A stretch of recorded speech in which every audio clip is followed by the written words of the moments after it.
Palavra da Verdade, com Hernandes Dias Lopes. Abra sua Bíblia comigo, por favor.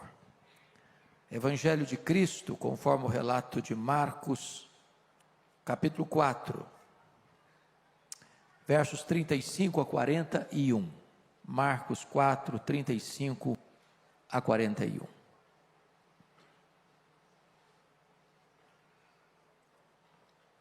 Peço sua gentileza de, após a leitura do texto, não fechar sua Bíblia ou não desligar o texto bíblico aí no seu smartphone.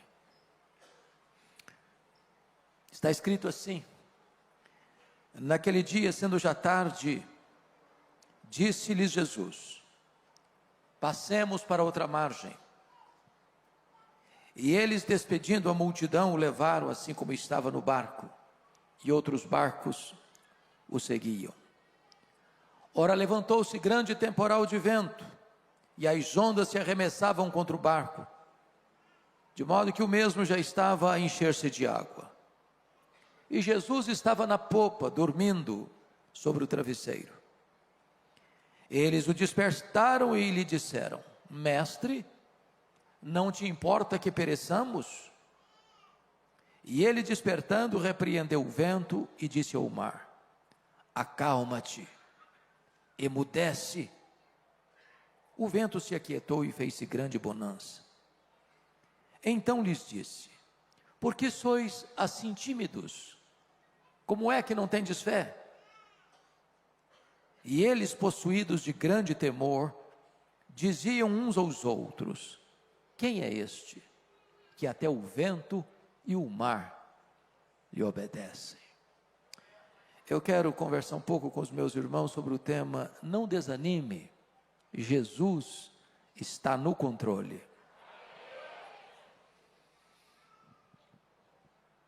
A título de introdução, eu quero fazer 4 declarações. A primeira declaração é que as tempestades da vida existem e elas são inevitáveis. Nós não vivemos numa bolha, numa estufa. Nós não estamos blindados, nem temos imunidade especial. As tempestades chegam para todos, grandes e pequenos, ricos e pobres, doutores e analfabetos, empresários e empregados, governantes e governados, crentes e descrentes. Se você está passando por uma tempestade, você não é uma exceção. Você está enfrentando a experiência mais democrática da vida. Segunda declaração: as tempestades são imprevisíveis.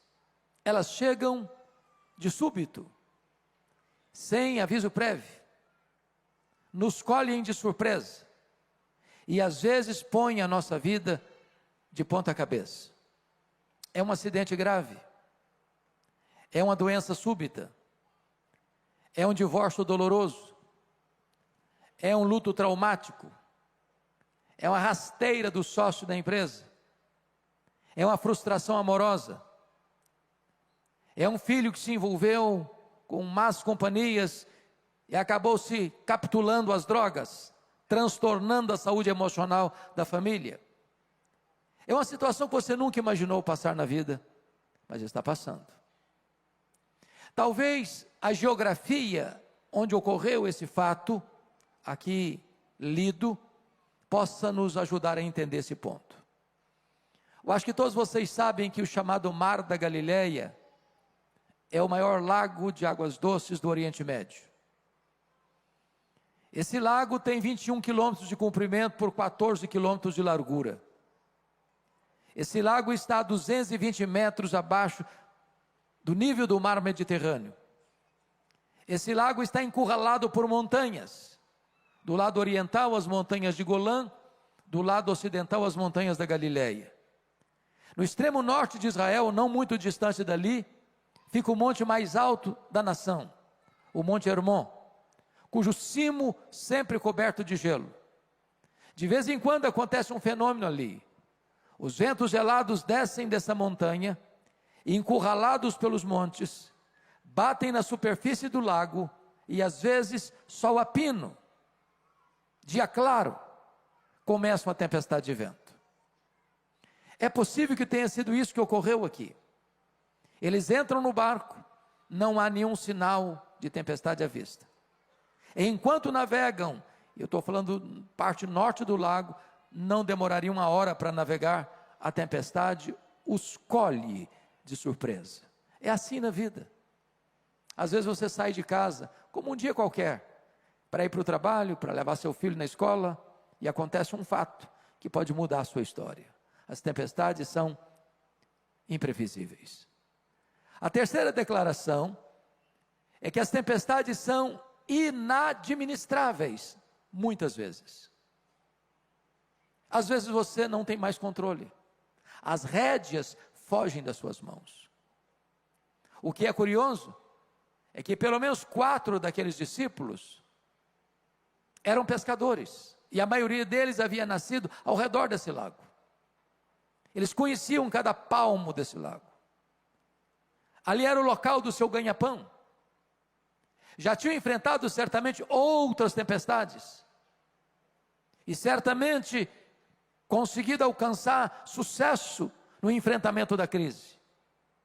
Mas agora eles não conseguem. A crise é medonha, o mar está revolto, as ondas açoitam com fúria desmesurada o barco frágil.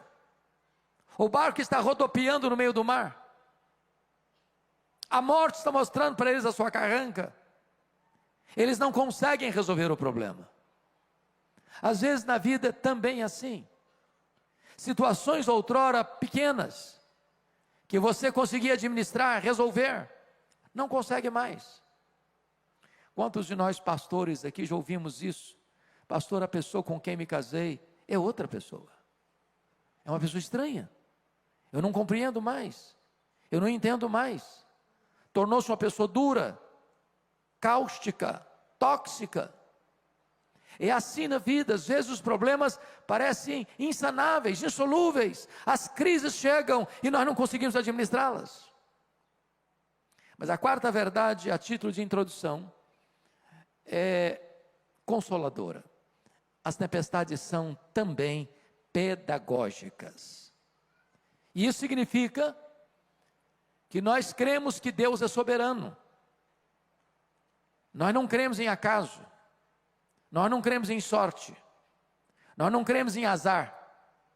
Nós não cremos em determinismo cego. Nós não cremos em misticismo. Nós não cremos em olho gordo. Nós não cremos em macumba para crente. Nós cremos que a mão de Deus dirige o nosso destino.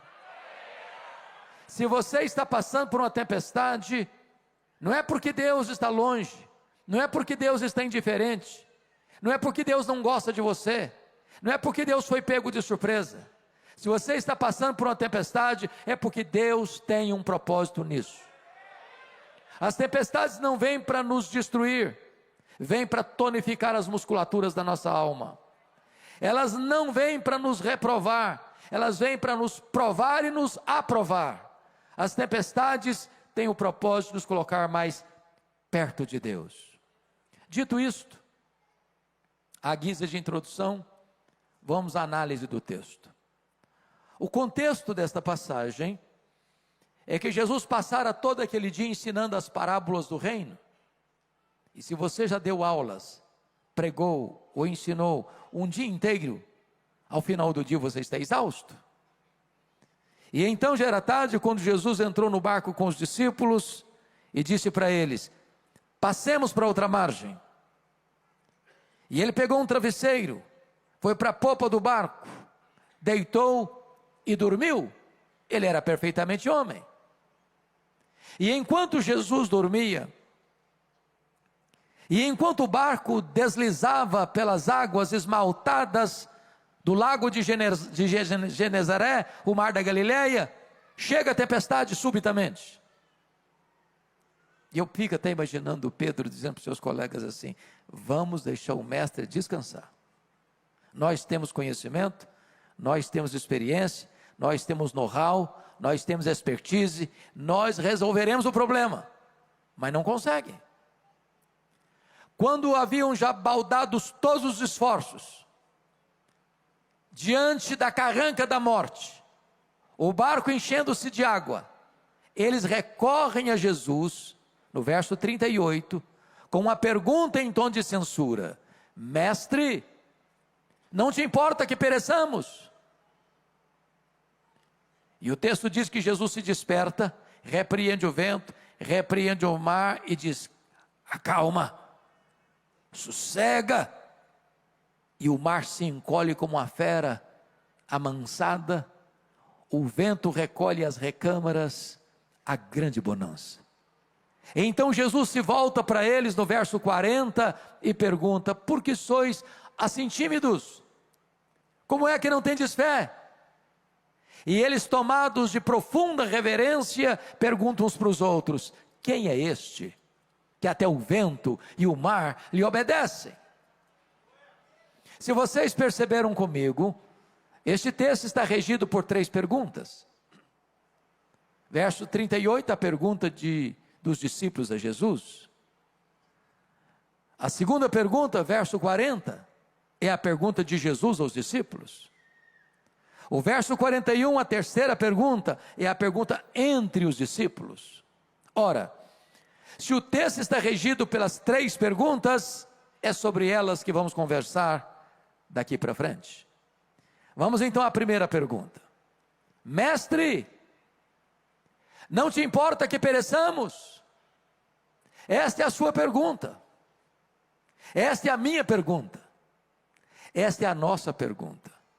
Nas horas mais difíceis da vida, nas madrugadas mais escuras da alma, nos vales mais profundos da nossa jornada, nas horas mais difíceis da nossa vida, quando as lágrimas rolam quente pela nossa face, quando as nossas forças se acabam, quando a morte nos espreita, quando a situação é irremediável, quando nós não sabemos mais o que fazer, quando nós já empregamos todo o nosso conhecimento e toda a nossa experiência e o problema só se agrava, quando você ora por um enfermo e a doença se agrava, quando você ora pela conversão de um marido ou de uma esposa e a pessoa se torna mais dura ainda, quando você ora por um filho e você não vê o sinal da transformação na vida dele, quando você acha que você não tem mais o que fazer, você recorre também a Jesus com esta mesma pergunta.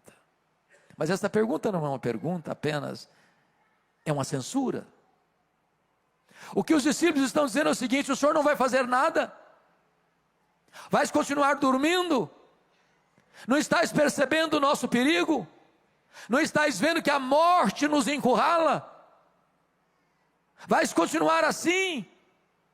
Não percebes que nós precisamos de socorro, de ajuda? A grande pergunta, irmãos, no texto é esta: por que esses discípulos estão fazendo uma pergunta para Jesus em tom de censura? Em outras palavras, o que é que não está bem resolvido na cabeça deles? Primeiro, o que não está bem resolvido na cabeça deles é a palavra de Jesus do verso 35: passemos para outra margem. E agora estão enfrentando uma tempestade, porque na nossa cabeça, no nosso imaginário, se nós estamos andando com Jesus, se nós estamos fazendo o que Jesus nos mandou fazer, vai dar tudo certo. Não tem tempestade, não tem crise, o mar vai estar esmaltado, vai ser uma viagem de céu de brigadeiro, não vai ter nenhum problema. Aqueles que nasceram num berço cristão, como eu, se lembram daquele cântico que aprendemos lá na infância: com Cristo no barco tudo vai muito bem, vai muito bem, vai muito bem. Com Cristo no barco tudo vai muito bem. O problema é que Jesus está no barco e não está nada bem. Esse é o problema. Você é crente, você é gente de Deus, você é dizimista fiel, você é um ofertante generoso, você é um crente comprometido e está passando por uma baita de uma tempestade. Parece que isso gera uma angústia na nossa alma e uma tristeza profunda no nosso coração. Mestre, não te importas?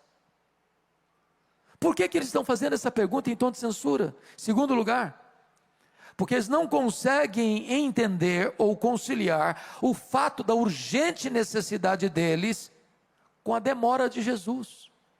Jesus está dormindo dentro do barco. Quem está dormindo não está agindo. Tem hora, meus amados, que a demora de Deus nos aflige mais do que a própria tempestade. Tem hora que o silêncio de Jesus grita mais alto nos ouvidos da nossa alma que o barulho mais ruidoso das circunstâncias mais adversas. Eu fico imaginando, pastor Marcos, que a maior angústia de Marta e de Maria não foi a doença do Lázaro, foi a demora de Jesus. Porque a Maria estava com a teologia muito boa ao mandar um recado para Jesus. Ela não disse assim: Senhor, cancela a tua agenda aí, corra para cá, eu tenho necessidade urgente, precisamos do Senhor, venha logo. Não, não foi esse o recado.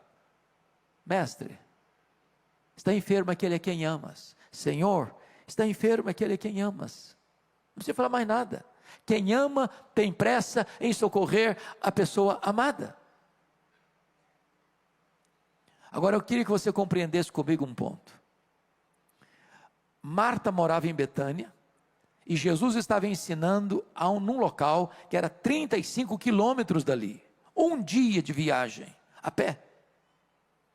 Então percebam vocês que aquele homem sai da casa da Marta, caminha um dia inteiro, chega lá e disse: Senhor, a Marta mandou falar para o Senhor que está enfermo aquele em quem tu amas. Aí Jesus diz assim: esta enfermidade não é para a morte, é para a glória de Deus. Mas Jesus disse para os discípulos assim: o Lázaro morreu. Morreu quando? No mesmo dia que o emissário saiu da casa da Marta. No segundo dia o homem volta com um recado para Marta: esta enfermidade não é para a morte, é para a glória de Deus. Mas quando ele chega lá, o Lázaro já está morto e sepultado. Olha o nó na cabeça da Marta. Diz o texto que Jesus fica mais 2 dias onde estava depois de receber o recado. Se o homem gastou um dia para ir, mais 2 dias são 3 dias. Aí Jesus vai no outro dia, que é o 4º dia. Quando chega lá, o Lázaro está morto e sepultado há 4 dias. Quando Marta vai encontrar-se com Jesus, ela nem falou shalom para ele, nem falou bom dia para ele, foi logo despejando a sua mágoa. Se tu estiveres aqui, meu irmão não teria morrido.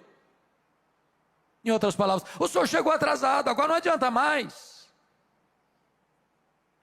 A grande pergunta dos judeus era esta: por que ele não impediu que Lázaro morresse? Ele tinha curado tanta gente, ou pelo menos algumas pessoas à distância, por que não curou Lázaro? Ou no mínimo, por que ele não veio com o emissário para demonstrar pelo menos solidariedade, amizade? Por que ele ficou mais tanto tempo para lá? Por que ele só veio no 4º dia?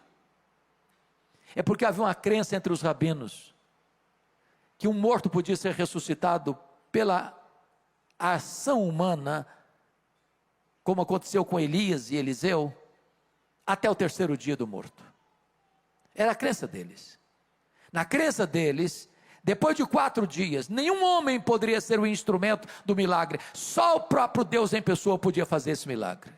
Jesus espera até o 4º dia, para que a nação de Israel entendesse que não era apenas um grande homem entre os homens, ele era o próprio Deus entre os homens.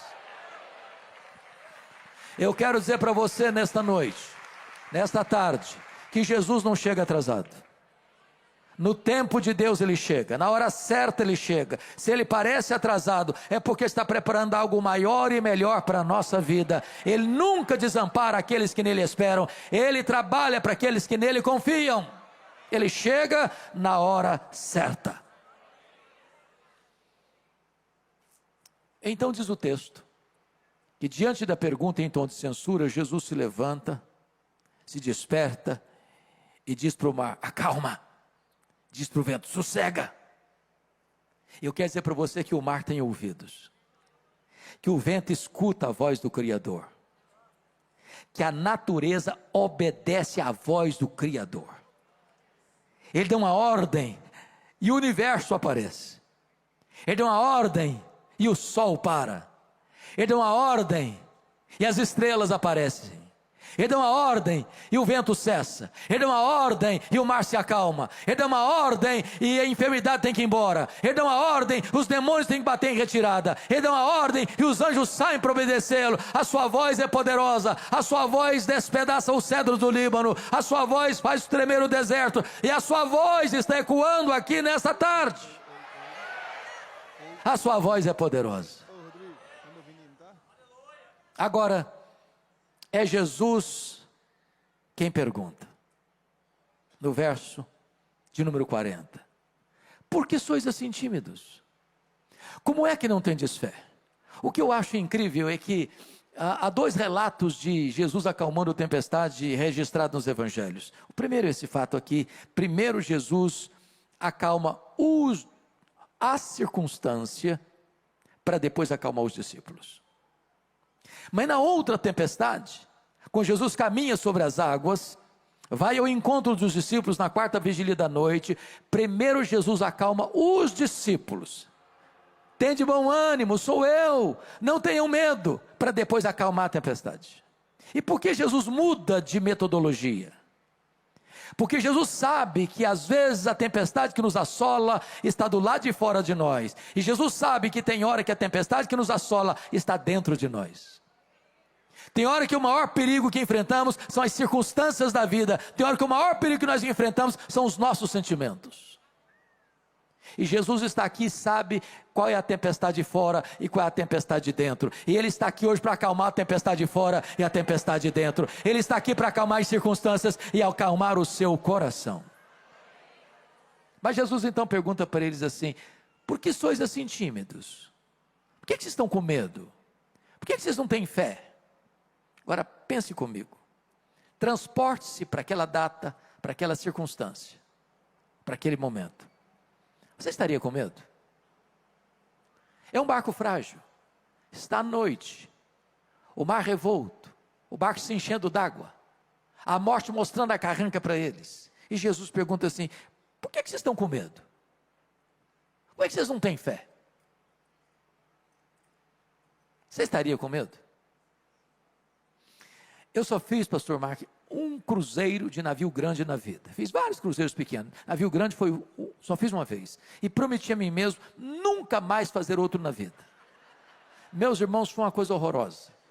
Saiu de Santos para as praias do interior do Rio, um congresso a bordo. Todo mundo naquele navio ficou nauseado. Ondas de 5 metros. Saímos para ir para jantar, apalpando as paredes do corredor, e voltávamos sem entrar no restaurante, vomitando pelo corredor. Quando nós estávamos retornando, sabia que tinha 8 horas pela frente, e não dá para dizer: para que eu quero descer. Eu só fiz uma oração, falei: meu Deus, ou eu durmo ou eu morro, eu não aguento isso. Agora imagine você num barco pequeno, surrado pelas ondas, rodopiando no meio do mar, prestes a naufragar. E Jesus pergunta assim: vocês estão com medo por causa de quê? Como é que vocês não têm fé?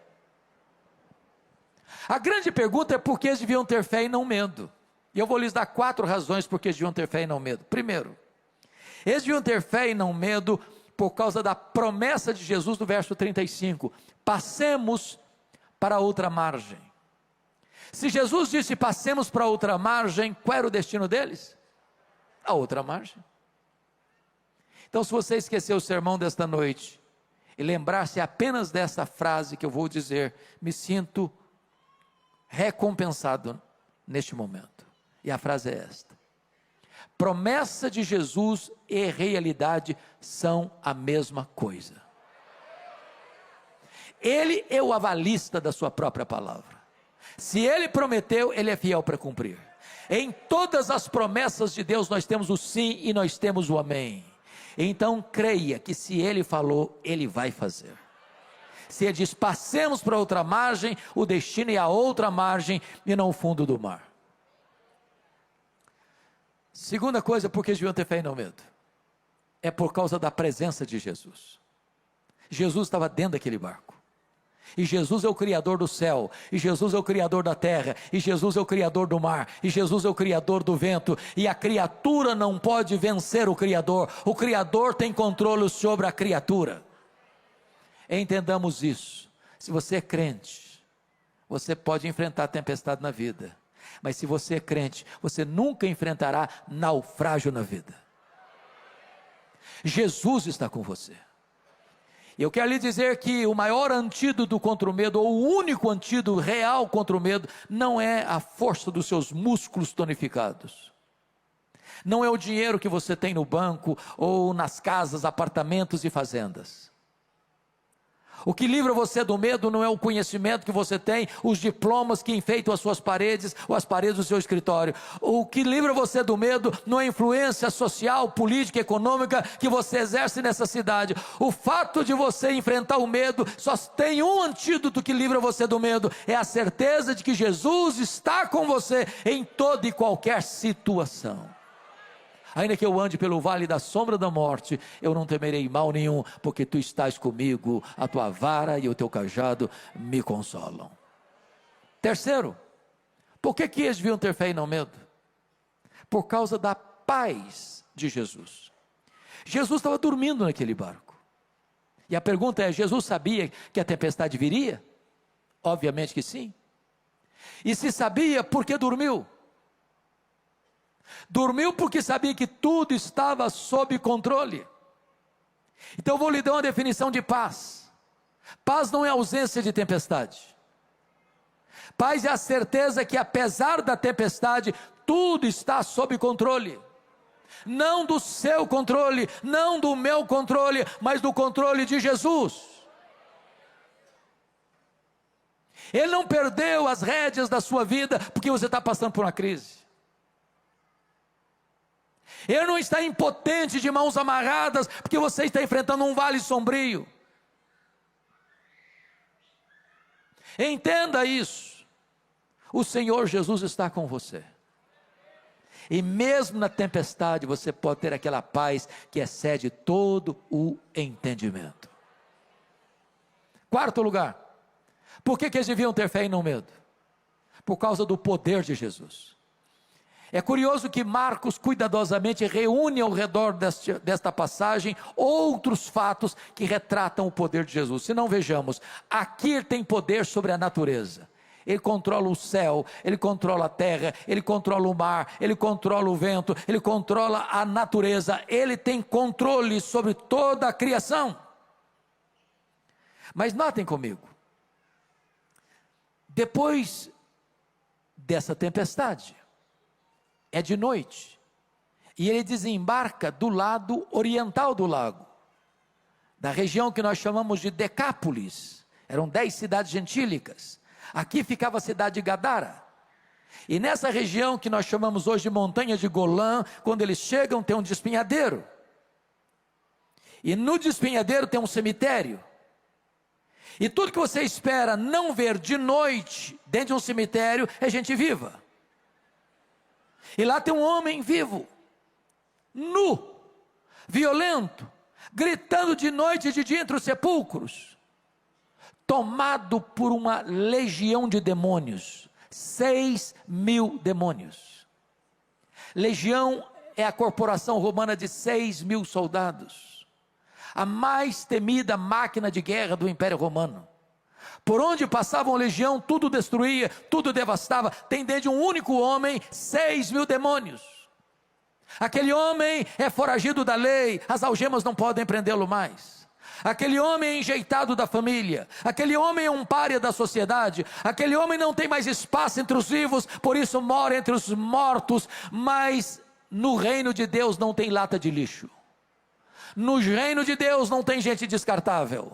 Jesus viaja aquela noite para um lugar terrível como aquele, porque foi para lá para libertar aquele homem do poder dos demônios, para transformar a vida dele, para libertar a vida dele, para salvar a vida dele e para fazer dele um missionário, porque Jesus tem poder sobre a natureza, ele tem poder sobre os demônios.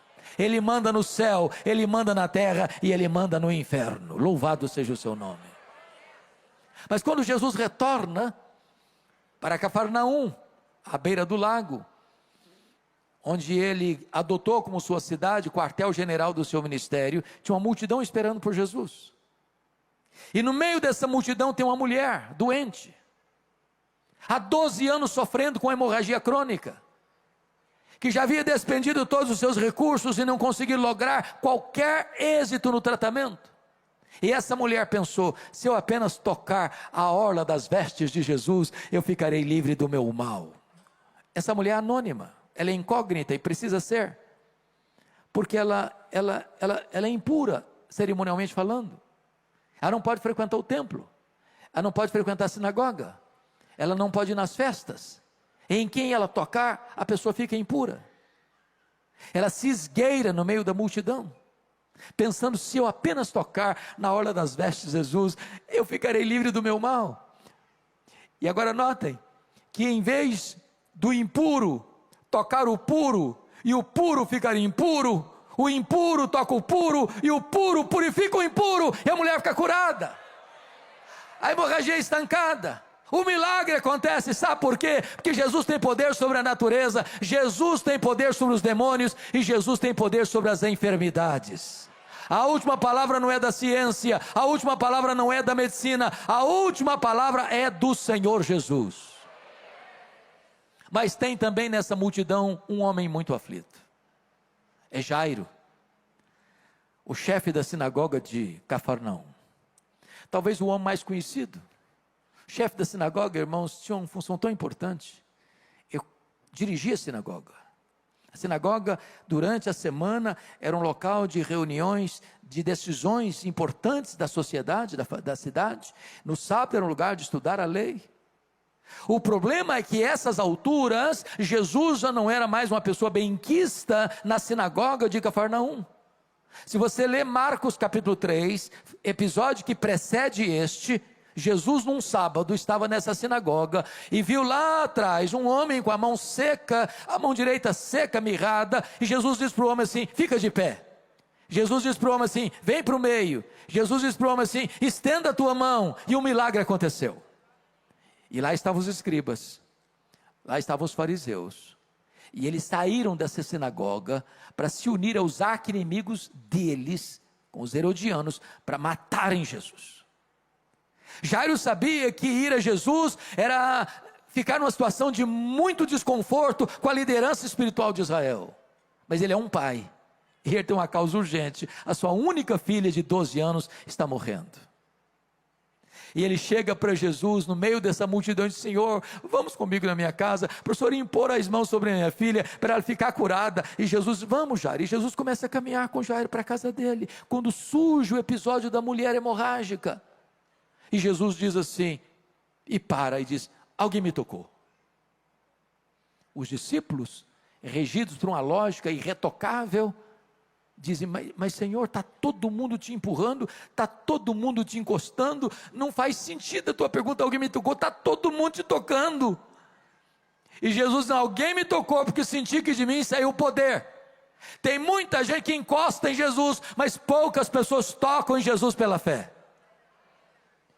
E eu fico imaginando a angústia do Jairo, porque Jesus para atender a mulher.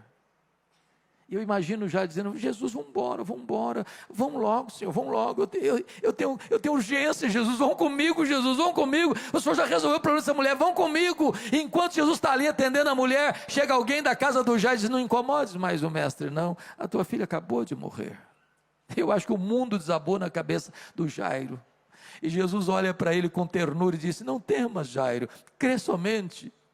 Quando Jesus chega na casa do Jairo, lá estava o coral da morte, mas entra sobranceiro e vitorioso, o solo da ressurreição.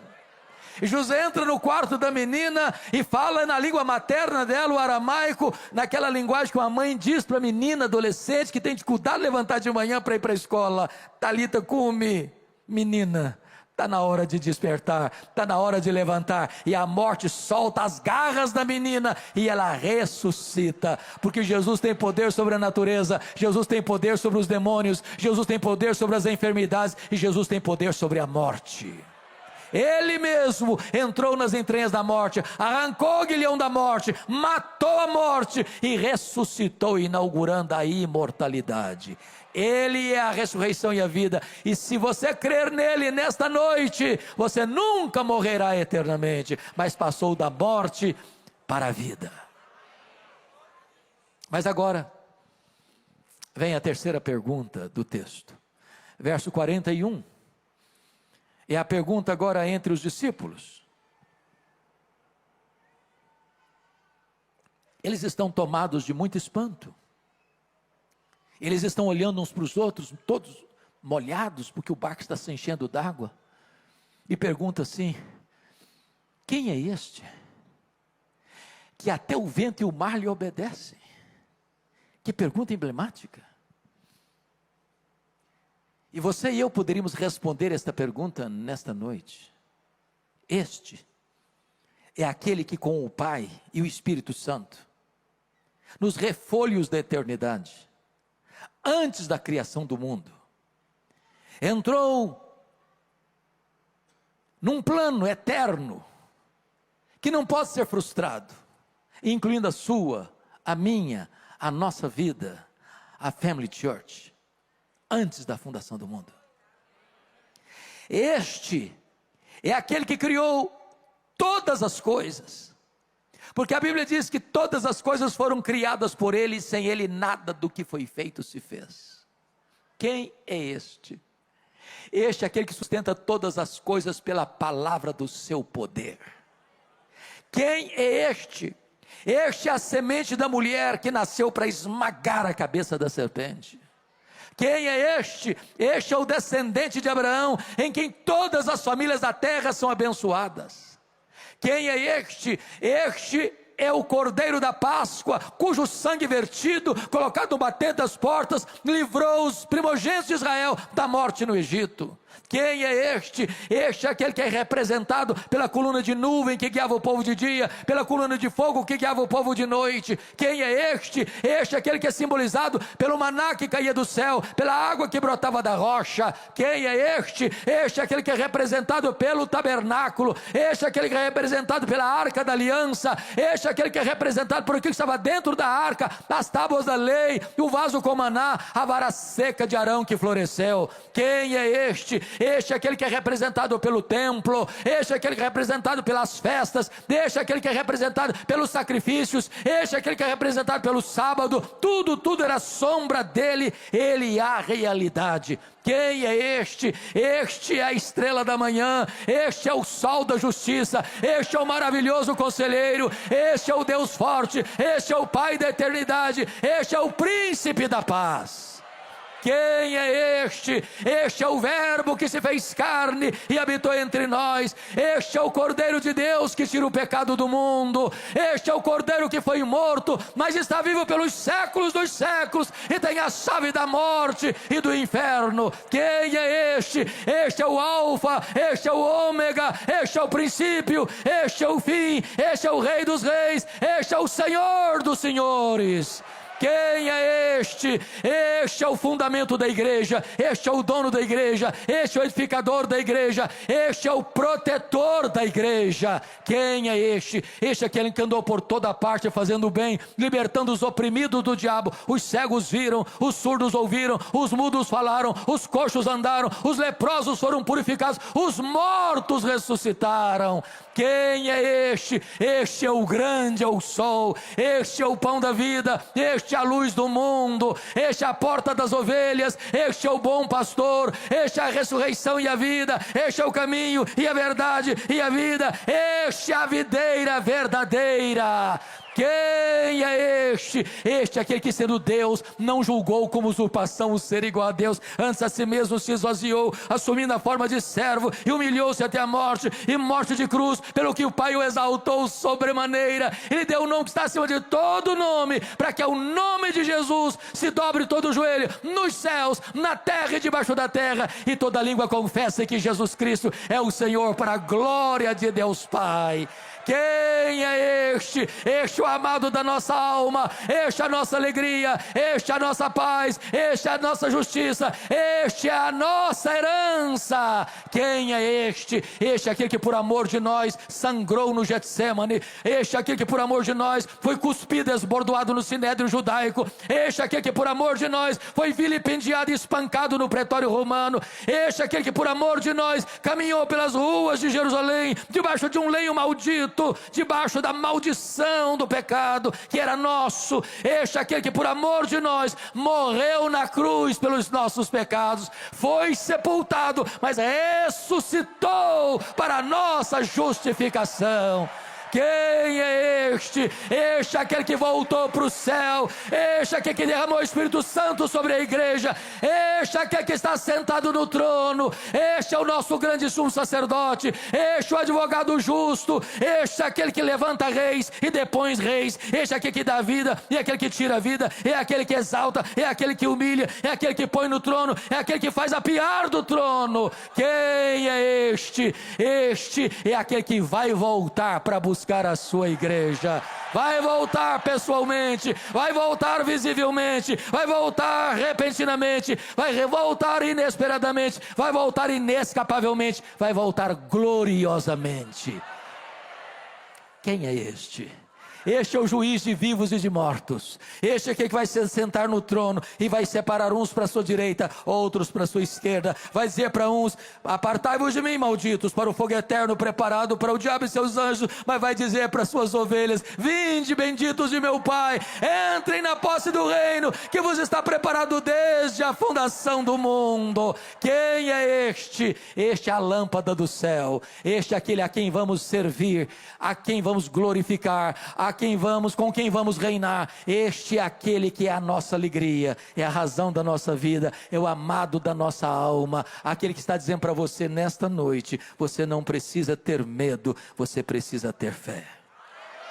A este Jesus a honra, a este Jesus a glória, a este Jesus do domínio, a este Jesus o poder, agora e pelos séculos eternos. Aleluia, aleluia, amém. Esse Jesus está aqui hoje. Esse Jesus está presente aqui nesta noite. Esse Jesus quer acalmar as tempestades da sua alma. Esse Jesus quer pacificar o seu coração. Esse Jesus quer perdoar os seus pecados. Esse Jesus quer romper as cadeias da sua vida. Esse Jesus quer dar a você hoje a vida eterna, vida plena e vida abundante. Feche os seus olhos por um instante. Feche os seus olhos por um instante. Eu quero orar em seu favor. Você não veio aqui hoje por acaso. O próprio Deus trouxe você nesta tarde, nesta noite, a esta casa. Eu não sei como você entrou aqui hoje. Quais são as suas tempestades? Quais são as suas dores? Quais são as suas angústias? Mas Ele está aqui. Ele está aqui para curar o enfermo, para libertar o cativo, para acalmar a tempestade da sua alma. Ele está aqui para levar você ao porto seguro e divinal. Ele está aqui para mostrar para você o seu poder, acalmar o seu coração e acalmar as circunstâncias da sua vida. Ele é o Todo-Poderoso Deus. Ele tem controle sobre a natureza, sobre os demônios, sobre as enfermidades, sobre a própria morte. Não há problema que Ele não resolva. Não há crise que Ele não reverta. Não há vida tão difícil e complicada que Ele não restaure e transforme. Não há casamento tão doente que Ele não cure. Não há família sem solução. Jesus está aqui. E Ele é o mesmo ontem, hoje, eternamente o mesmo. E se você hoje precisa deste milagre de Jesus na sua vida, onde você estiver, fique de pé, eu quero orar em seu favor. Se você precisa desse milagre na sua vida, nesta noite, eu quero orar por você.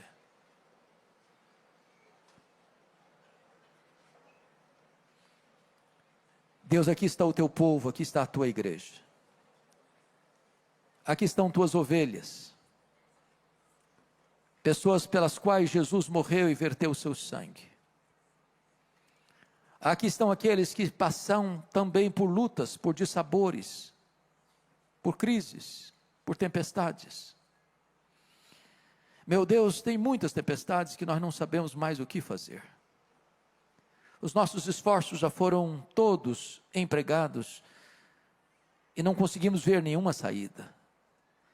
Mas tu estás aqui nesta noite e tu és poderoso para mudar esse cenário, para mudar o placar do jogo, para virar a mesa da nossa história e para trazer para nós livramento, restauração. Que agora, meu Deus, o barco da nossa vida possa singrar as águas, ainda que revoltas, para chegar no porto divinal. Nós cremos que tu estás no controle da nossa vida. Ainda que não vejamos, ainda que não sintamos, ainda que a providência seja carrancuda, ainda que a circunstância seja adversa, nós cremos que tu és poderoso nesta noite para acalmar o nosso coração. E tu és poderoso para acalmar as circunstâncias da nossa vida. Em nome de Jesus, visita cada coração. Temos plena consciência que só conseguimos falar aos ouvidos, mas o teu Espírito tem poder para falar ao coração. Faz isso, Senhor. E te daremos a honra, a glória e o louvor, agora e para sempre. Em nome de Jesus. Aleluia.